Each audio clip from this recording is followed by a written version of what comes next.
قم بنا وانظر لآيات الجمال. الحمد لله رب العالمين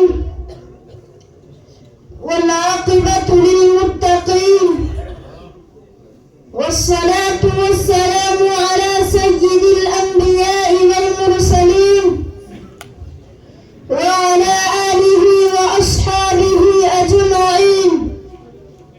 أما بعد، أعوذ بالله من الشيطان الرجيم. بسم الله الرحمن الرحيم.